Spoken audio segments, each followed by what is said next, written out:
ఒక తోటలో ఒక కొమ్మలో ఒక పువ్వు పూసింది.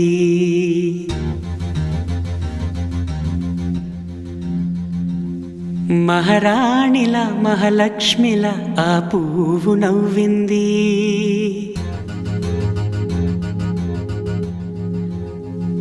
అలాగే నవ్వుతూ ఉండాలని,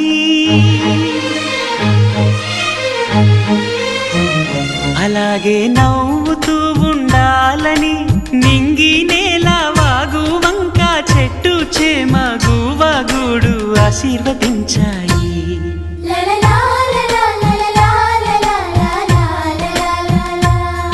ఒక తోటలో ఒక కొమ్మలో ఒక పువ్వు పూసింది. మహారాణిలా మహాలక్ష్మిలా ఆ పువ్వు నవ్వింది.